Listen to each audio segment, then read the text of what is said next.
Hello from Japan. We are in a town called Takayama, which is about a 4-hour train ride away from Tokyo, and Chris is downstairs putting his bike together right now. We're here in Japan for a month with our bikes. This first week, our goal is to make it to the town of Kanazawa on the Sea of Japan, which is known as Little Kyoto because of its preserved samurai, geisha, and tea house districts. It's a pretty popular tourist circuit, and for good reason. But one of the things we love about traveling by bike is that in between this and this and this, we get a glimpse of Japanese life that few foreigners will ever experience. And we get to bring you along too. Hi, we're Chris and Hillary, and we hope you'll join us as we explore Japan by bike. Okay, back to Takayama. Like I said, we just got off the train from Tokyo. The nice thing about getting here was that we didn't have to take our bikes with us from Tokyo, because this trip we have a secret weapon, and that is my Uncle Scott. Hi, Uncle Scott. When I was under 2 years old, Scott, who, well, I'll just let him say it. I'm allergic to planes. Showed up on my parents' door for a 2-week visit and ended up staying for a year. I don't remember all the time we spent together, but I do remember traveling to visit him when I was 6 after he moved to Japan. He ended up living outside of Tokyo for 10 years before he and his young family moved to Hawaii. While he lived here, he bought an early mountain bike and spent a lot of weekends pedaling around, which is why he knew that Japan had these parcel services that ship anywhere. It ended up being a little harder than expected to ship a bike, but Uncle Scott figured it out. That one is brand new, and they won't take bikes, but the one on the right, that one is a generic parcel service, and they will take bikes. Oh, it's our stuff! Scott also picked this incredible hotel, which was originally created as a museum of ukiyo-e, Japan's most famous genre of art. An ukiyo-e craze swept the West during the late 1800s and had a major influence on the Impressionists. Anyway, sleeping inside of an art museum is only one perk of this hotel. It also has this. Should be good. Whoa.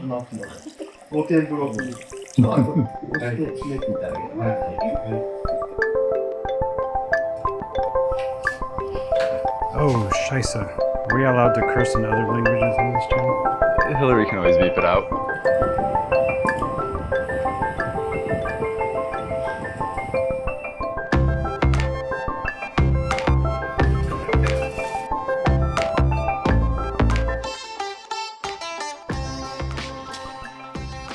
Hi, what are you doing? Packing up for our first ride in Japan. Yay! We're not actually going to leave this town because we wanted to give ourselves a day to just make sure everything was okay with the bikes. When we leave, we'll go south. But today we're going to go north. We're going to ride to Hida today, which is apparently another small, old mountain town known for its carp. We don't know what we're doing. Yeah. Scott, what are we doing? Many of the buildings in this area date from the Edo period, which was an era of peace and prosperity, and isolationism, that lasted from about 1603 to 1868.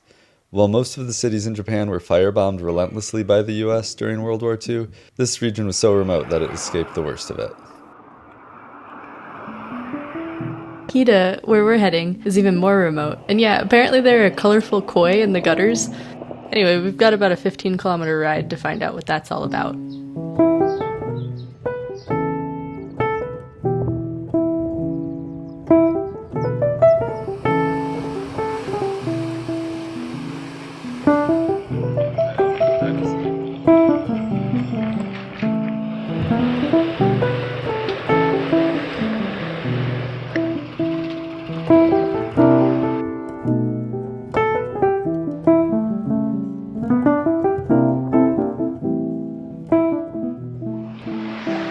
Oh, they're there.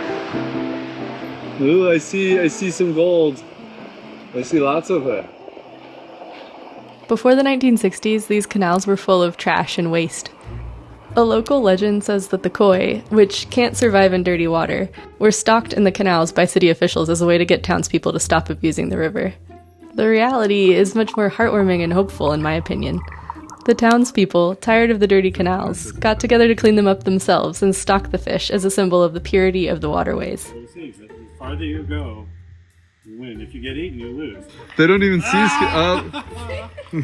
Because the narrow canals are used for snow management in the winter, the townspeople get together each fall and move over 1,000 fish to a deeper pond on the edge of town.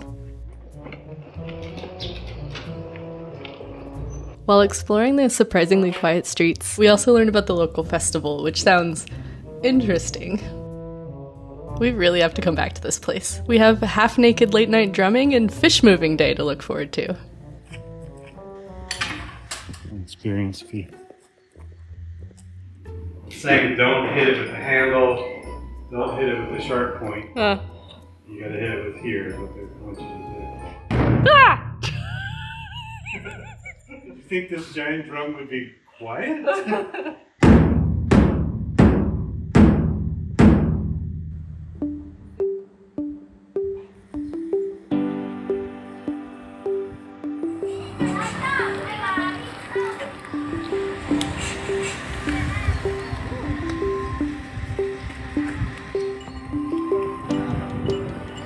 Hello, konnichiwa. I feel like they are correcting me. Konnichiwa.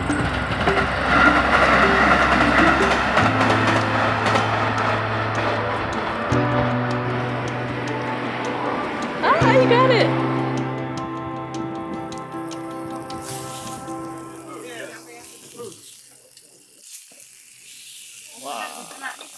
This is called a yakiniku restaurant, which is where you just grill your own meat over the fire. And I gotta say, this is peak culinary experience for us. Some of the best beef of our lives. What do you think? That's so tender and so flavorful. It's delicious. Anyway, time to get some sleep because tomorrow we're gonna head up even further into the mountains.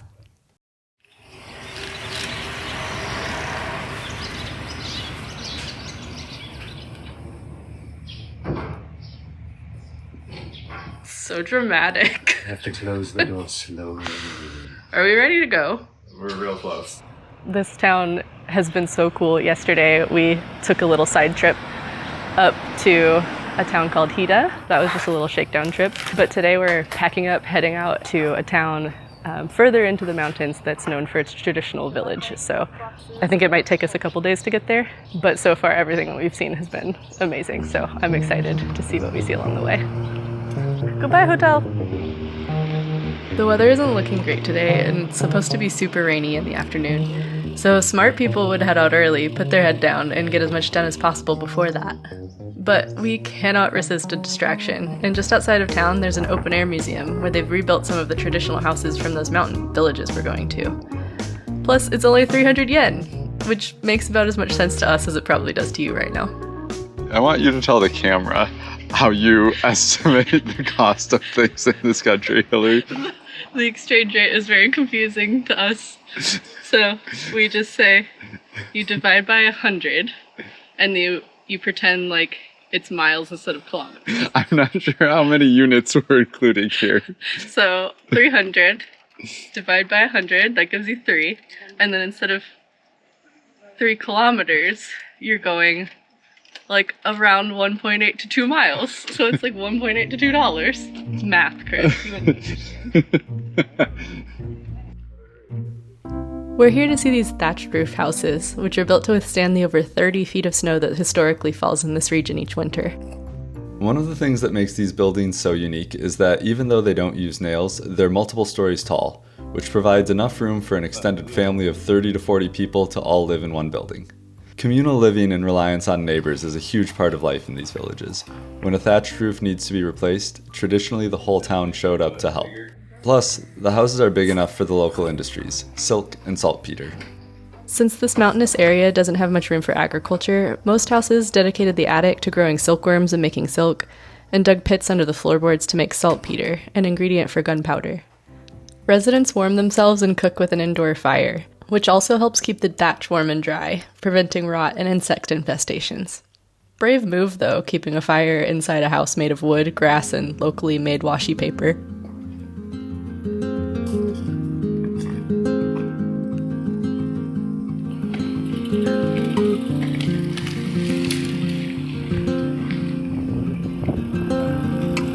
Next, keep left.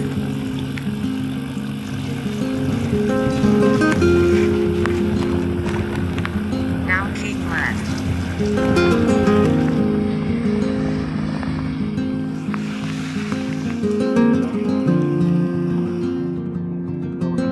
Oh, I'm so hungry.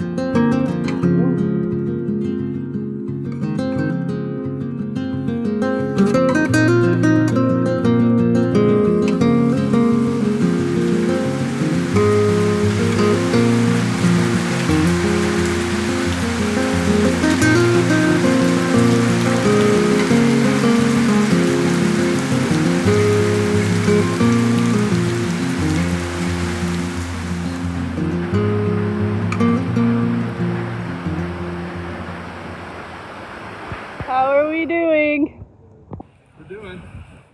Whee! No, that's what That's you say when you go downhill. only for downhills. Oh, so wee backwards is. Ew! Ooh. We've been going uphill for a really long time. And it's been raining off and on all day. We've been finding places to hide out from it. But we have not been successful at hiding out from this rain right now. So we are all very wet. And I think we're at the top of the hill, which means we're about to be very cold too. But at least it's a change from the constant uphill. The forest is just so... I grew up with Princess Mononoke. I'm half expecting to see the little white ghost things show up.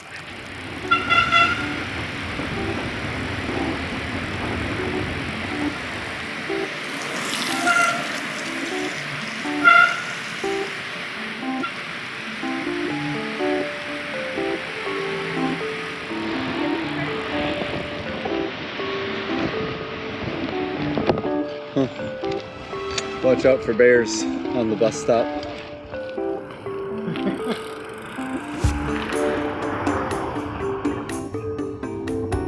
This thatched roof is a little different. It's a reconstruction of a pit dwelling from the Jomon people, a diverse hunter-gatherer society that lasted from about 14,000 to 300 BCE. Come in, little girl. Whoa! Because Japan is so rich in natural resources, they were able to create permanent settlements that mostly consisted of these thatched roofs over shallow pits. They also made some of the world's oldest known pottery. So if we were like really cold and wet, Totally can't. there's fire starter right there, and wood, and kindling. No bicycle. Eventually, they were displaced by and absorbed into the Yayoi people, who brought wet rice agriculture and metalworking from mainland Asia. Today, ethnic Japanese ancestry can be traced back to both cultures. The cherry trees are still blooming up here, and today's been a little bit rainy, but in between rain showers, it's just perfect. These hills really aren't too steep, and today's not all that long, but I did absolutely zero training for this trip, and I'm feeling it today. It's just before 5:30 now, and we're still working on our last big climb of the day, and then it looks like we have about 15 kilometers left before we get to where we'll stay tonight. And that doesn't seem like it'd be too much of a problem, but but the sun does set earlier here than I would expect. I don't know exactly what time, but I do know that it's completely dark by like 6:30 or 7. So hopefully the downhill goes smoothly and quickly. I'm really looking forward to getting off this bike and finding something to eat. It's the end of our uphill, but it's the start of our first tunnel. It sounds loud in there. Yeah. There is a little bit of a shoulder. I mean, like a little bit of a sidewalk. The sidewalk. You gonna ride the sidewalk? No. No. No, I'm not. You gonna have fun? We're gonna say wee or ew. I think this is an ew situation. Kind of in between. Whee! Going first, that way you guys get hit. One thing we're coming to learn about Japan is that they love their infrastructure. Japan's mountains are steep, and it's prone to heavy rain, earthquakes, typhoons, and tsunamis. At the same time, Japanese culture values hard work, perseverance, and the collective good. As a result, there are tunnels and bridges and reinforced riverbanks and seawalls everywhere, evidence of the Japanese people working together as hard as they can to keep their islands from crumbling into the sea. It seems like even the tiniest and most remote paths are paved, which sometimes means we have more than one option for getting through a mountain pass. This is the one we could go around. Oh, The go around looks like it's all downhill also. let's do that! We're supposed to go into a really long tunnel. But Chris found this side road, so we're gonna try it. But it's been like really damaged by a landslide and avalanches, and so we're not really sure if it goes through all the way. We'll see.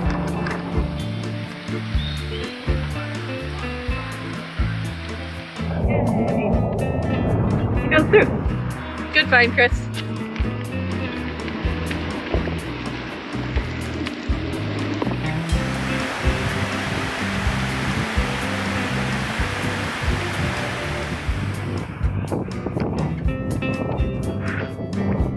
Cold.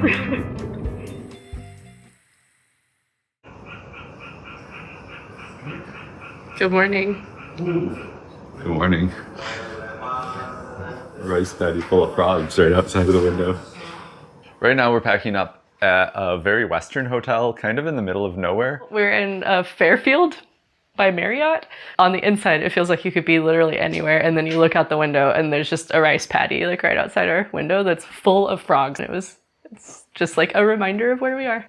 When we got to the hotel, they said that there was an onsen or a public bath just around the corner, but it closed at 8, which was actually just enough time for us to get in for a good half hour or so soak, which felt amazing after our bike ride in the rain yesterday. And now we're packing up and getting ready to go to Shirakawa-go, which is a historic town, a preserved town.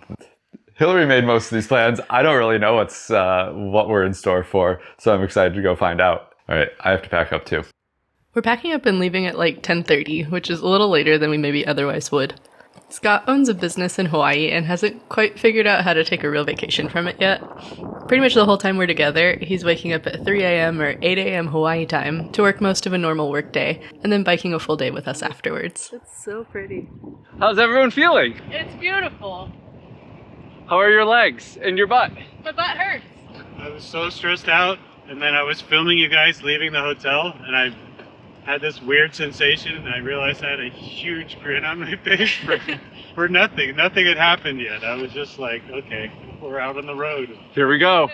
Yeah, the sunshine and the downhill is just like putting me in a good mood right now. This is gorgeous. Yeah.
And I know that this is for snow, but it's kind of nice on a sunny day too. Yeah. Does this speed you up? It's like Just Mario like in Kart. Super Mario Kart. Yeah. So up ahead there's a spot where it looks like we can go straight through the tunnel. Or there's a spot where we can leave and there's like 3 small tunnels. Oh, does it actually end? Oh, very close. That's too bad. Oh, it's so sad because I'm sure that tunnel is... It's good enough for us. Yeah. I mean, it won't collapse in the next, 14, 15 minutes. Probably. Probably. Are we supposed to be on a different road? We've been looking for a place to eat lunch all day with no luck. Japan is famous for convenience stores on every corner with all kinds of treats, some more appetizing than others. But since leaving Takayama, we haven't seen a single konbini, and every town seems semi-abandoned. Eventually, Scott spots a group of buildings up in the mountains. It's an eco-village run by Toyota, the car company. It's a climb to get there, but maybe they'll have food, and even if they don't, we'll get a break from the busy main highway. We're climbing, and it's feeling warm this afternoon. It's been cold all day. I do love this road though. It just feels like it should be an unmaintained Forest Service road, and it's just smooth asphalt. Much wee, very fun.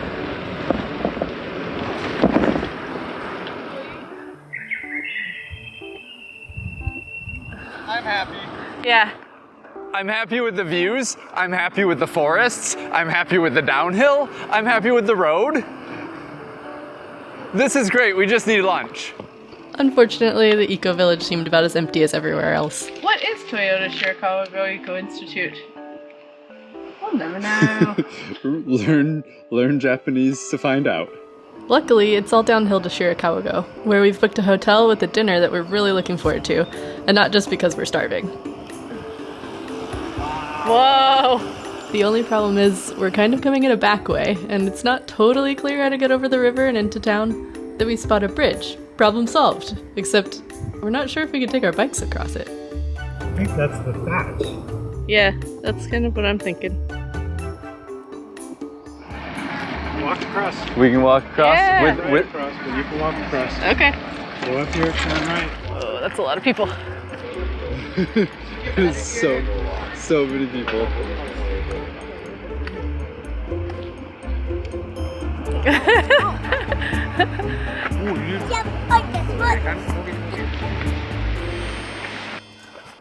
It's the hardest thing I've done all day. Get across that bridge. Literal zoo. The good news is that closes at 5 p.m. Yeah, that's why the bridge was so busy Rushing right to now. Get back to back to their cruise ships. Hida beef bun? 2.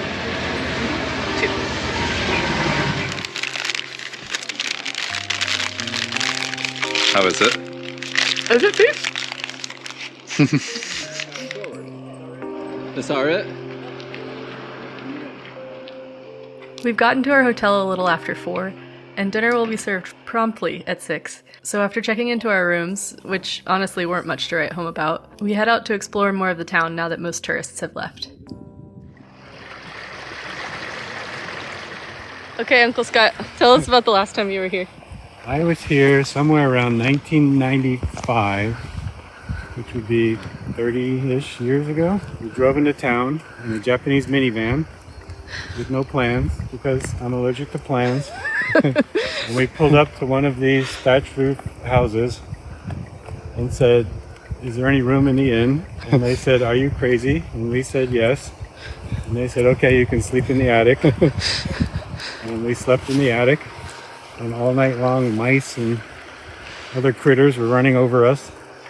And it was one of the best experiences I've ever had. And my wife disagrees, but she's always talking about it. I mean, this is what it's like at 3 o'clock. This is what it's like at 5 o'clock. Yeah.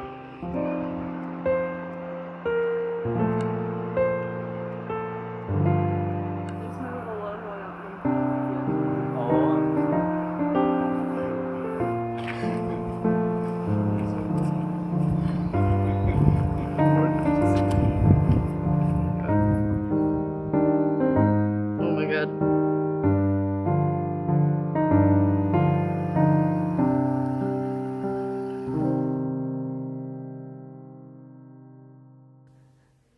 Finally, it's time for dinner, which is a little intimidating and comes with very long and complicated instructions.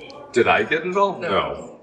Did you get it all? I got it all. The things over the fire you cook before eating, That's me. when you are ready to.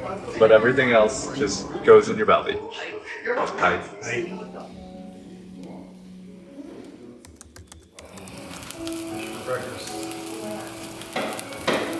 Hey, Chris. Hey. Tell me about the meals we've eaten here.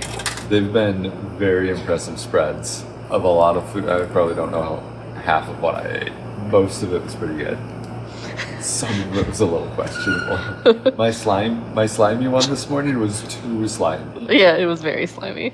We are told that in Japanese culture, slimy food is considered to be good for your body.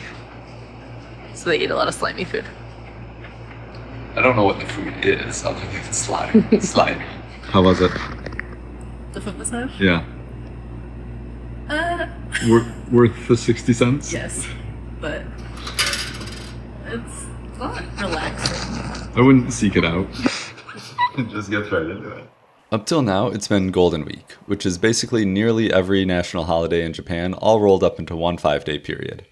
We booked our hotels months in advance. Now we're heading into a normal work week, so we figured we would be able to just start winging it.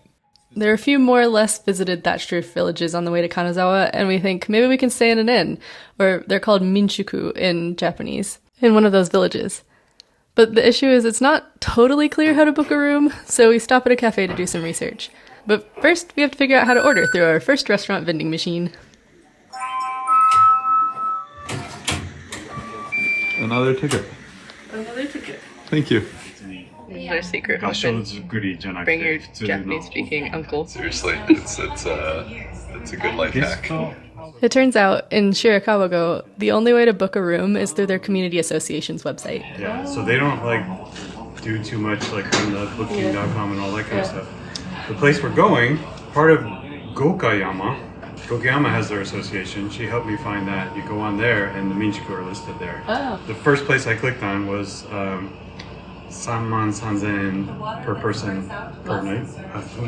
Per person. Okay. $200 a night per person. Yeah. Okay. We can start doing our We research. can look Cool. for some more places.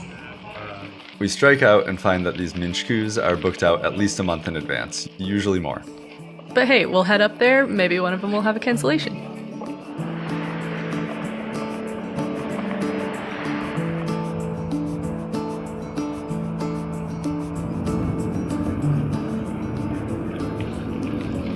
Well, Kamut told us to leave the main road, and it was a pretty exciting little quiet mountain road, but then we came to a closed gate. If there's no chain on the right, Then, go right. fortunately, there was an opening on one side, so I'm pretty sure we were allowed to go through. And here we are exploring the closed road. Pretty.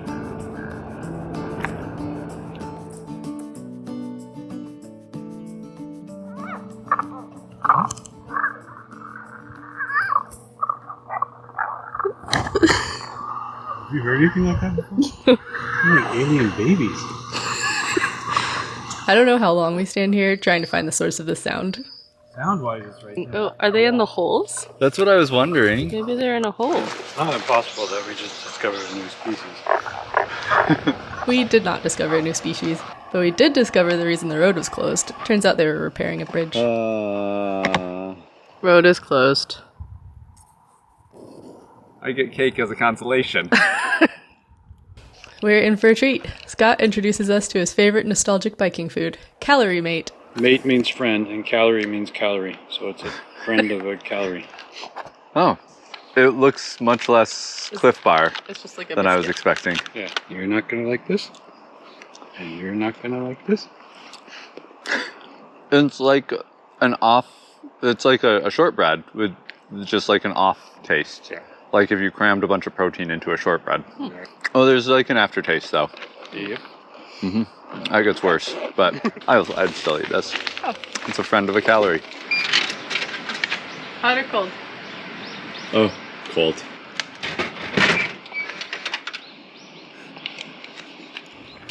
We're trying to see if we can stay off the main highway because there's not that many cars, but there's enough to make it uncomfortable. So we're on the side road that said it was kind of closed, but it's totally paved, and the warning just said falling rocks. Hopefully this nice, quiet, peaceful road is open all the way through to where we want it to go. If not, we'll have to backtrack, and that'll be terrible.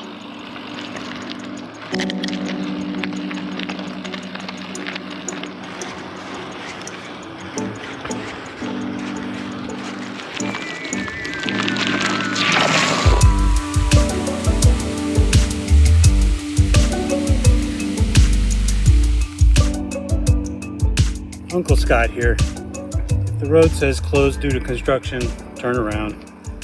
If it says closed due to falling rocks, wear your helmet.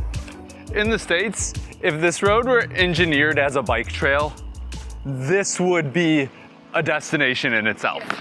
Like, even without the thatched roof houses, this is just such a nice, quiet bike path. Okay. Blue, we can go now. See this blue stoplight? Who told you about blue and green in Japan? No, I didn't know that we needed to be told about blue and green in Japan. There's two things to know before this next story. First, most stoplights in Japan are red, yellow, and green, just like anywhere else. Second, Scott owned an English language school for many of the years he lived in Japan. If you're talking to, like a Japanese mom is talking to her kid, she says, the light turned blue, you can go now. So I asked my students, I said, what color do you think that third light is? Red, yellow, and what? They're all, yeah, it's blue. It's red, yellow, and blue. Because they call it blue. And I said, it's not blue, it's green. And they have a color for green. And they're like, no, it's not green, it's blue. Like everybody, all my students. Okay, all right. So there's some blue-green thing going on here.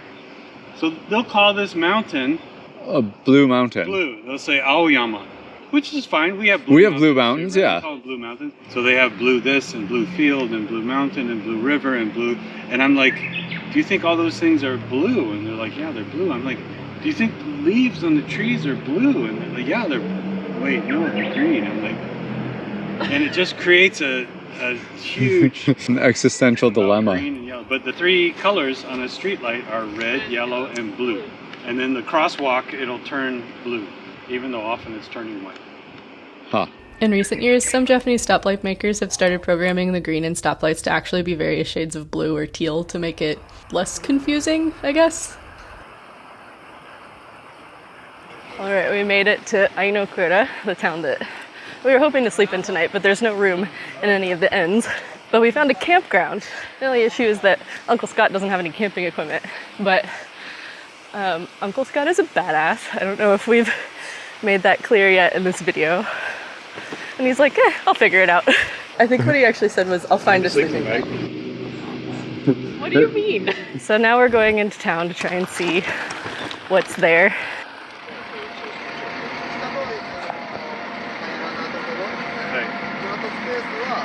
All right, we're staying in the campground up in the hill, but there's no food there because it's a working tiny village, and the only way that you eat there is if you stay in one of the inns. So we are kind of racing down the hill to get to a grocery store to get some food for tonight, and apparently the grocery stores close early.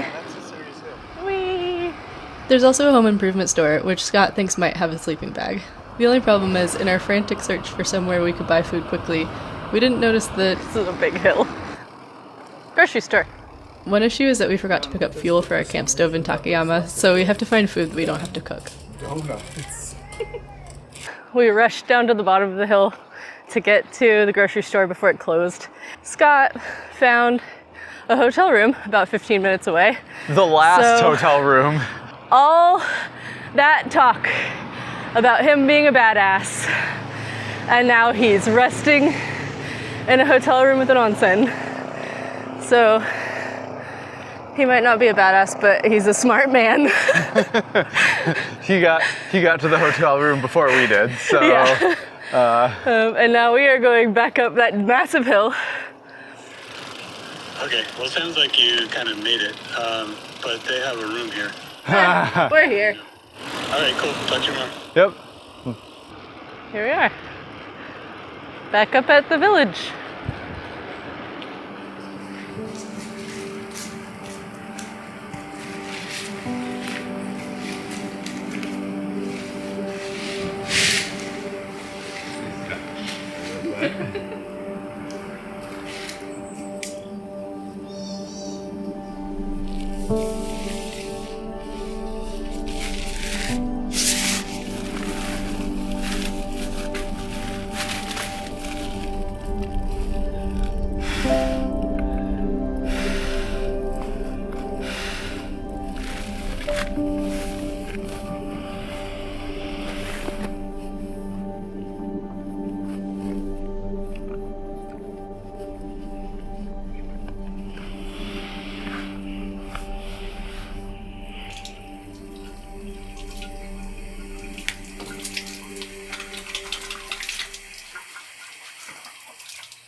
See what the bathroom looks like.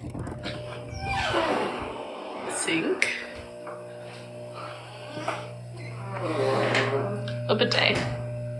Do you want to tell me about our snacks and dinner? It is not snacks. It is dinner. Tonight we have the meat nuggets. That's like a beef croquette. Beef croquette And cheese dog is what cheese dog is what Scott interpreted as.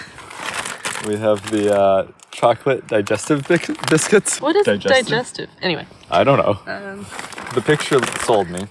We have peanuts, Corinto. We have macadamia. Yum. Yeah, things I saw that Hillary didn't. Hillary went ahead and got the healthy things like tomatoes. And strawberries. She also got the Calorie Mate. Calorie Mate! Calorie Mate block. It's the friend of a calorie. Oh, there's more. It's from Donut Station. Hey! That looks like a churro. Yeah, we'll find out if it tastes like a churro. I wonder if it says churro in Japanese. Oh, yay. Oh, fried peanuts. Huh. All right, dig in. Dinner. You know what? Trick or treat. This is more normal than the dinner we ate last night. There is no slime involved here. It's not very healthy.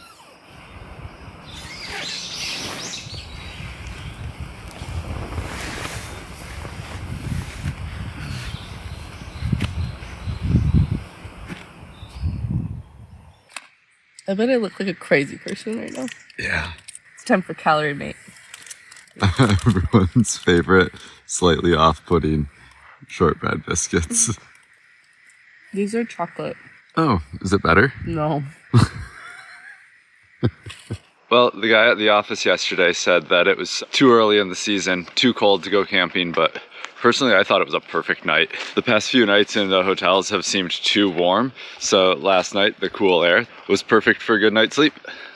One of the things about Japan is that there are very few public trash cans, and so we have to carry all of our trash until we happen upon a public trash can, or we stay in a hotel, because that's one of the few places that you can get rid of your trash. But then it makes you think about like just all of the trash that we create throughout the day and what we're going to do with it. It makes you be a little bit more intentional about it, which is probably good, but a little bit inconvenient. Anyway, we're almost packed up, and then we're going to head back down into Ainokura before heading probably through a bunch of tunnels. Yeah, from there we'll probably have a pretty long day. Yeah, I think it's going to be a long day to Kanazawa, which is sort of the end of this leg of the trip. And we'll probably spend a whole day there just exploring, so looking forward to that. Looking forward to giving my legs a little bit of a rest.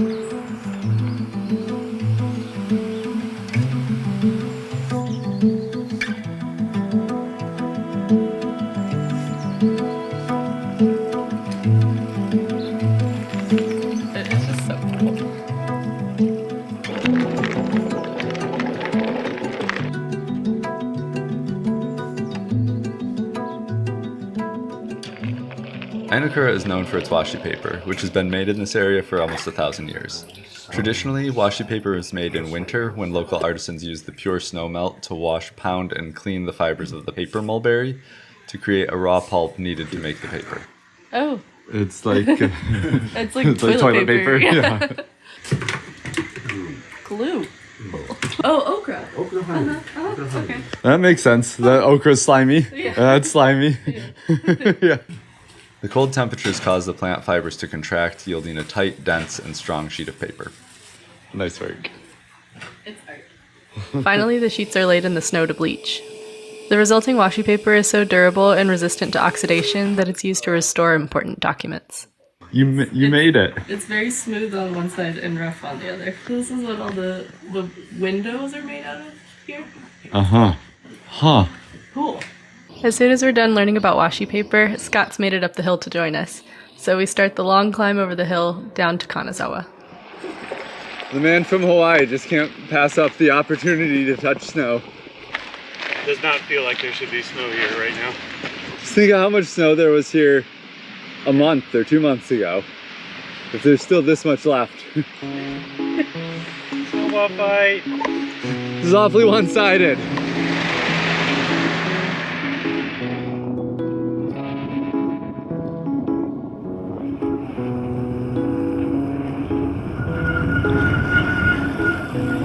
Watch out for bears! Bear infestation. Okay.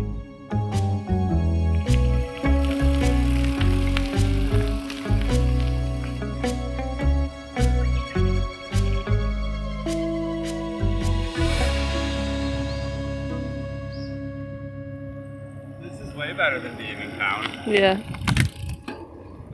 Random graves.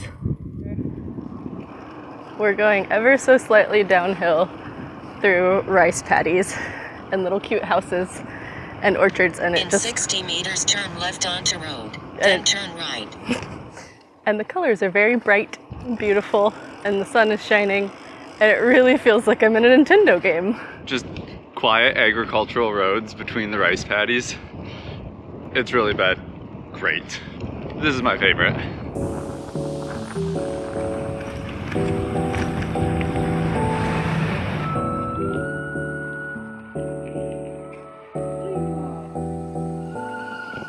So we turned off the highway to try to take a nice little side road, and there was a sign that said something about a US Air Force plane crash and said it was 1.3 kilometers off trail. So of course now we are in the middle of a side quest.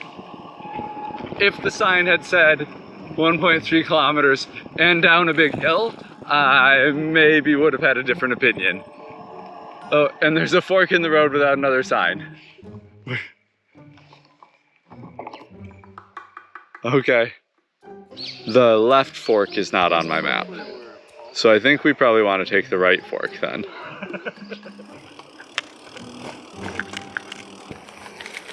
Then they came to another fork in the road.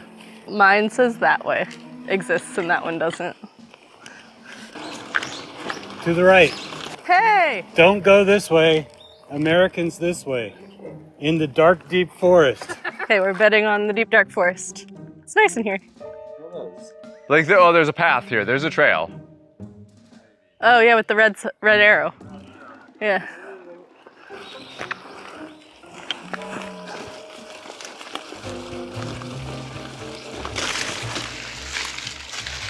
There's a sign, but there's no plane. And there's English names. So I'm guessing, yeah, I think this is it. Oh, it's like a grave. You know what that thing is called? A cenotaph. Apparently. This is a cenotaph. We've learned a new word today. A formation of 9 bombers from the U.S. Air Force's 13th Bombardment Squadron conducted low-altitude simulated attack training exercises over Misawa Air Base.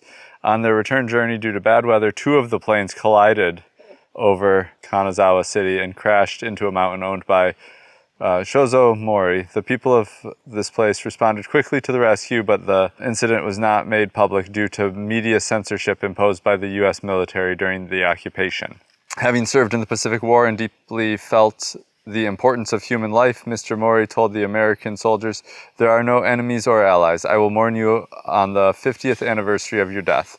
And on April 1998, he used his own funds to erect a memorial at the crash site. Accident date and time, April 27th, 1948, 13:25. Aircraft type A-26Bs. Soldier killed in the line of duty, Stanley R. Thomas, Ralph H. Cothran, Allen L. Pundy. The quest is complete. We found the cenotaph. Phase 2 is see if we can find our way back a new way through the, can I call this a jungle? It feels like a jungle to me. Ooh, it's becoming a little more pathy.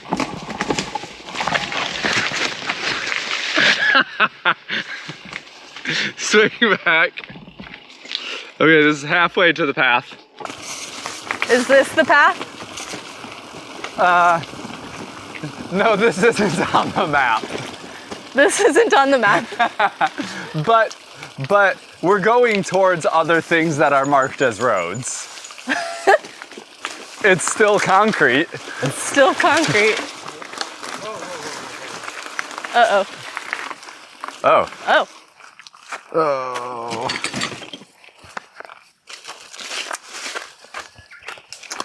Yeah, this road is supposed to go that way, but it doesn't.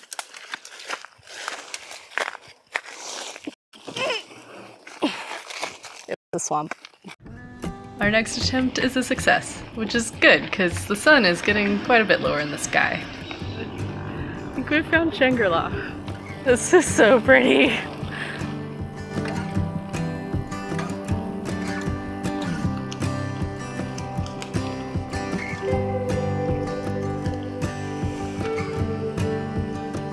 Whoa.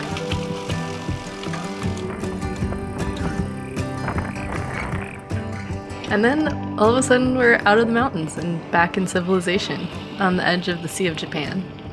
I think we'll leave it here for now, but I hope you'll join us next time when we'll be exploring a region of Japan that's so remote, even the trains don't make it there. See you soon! How's the view?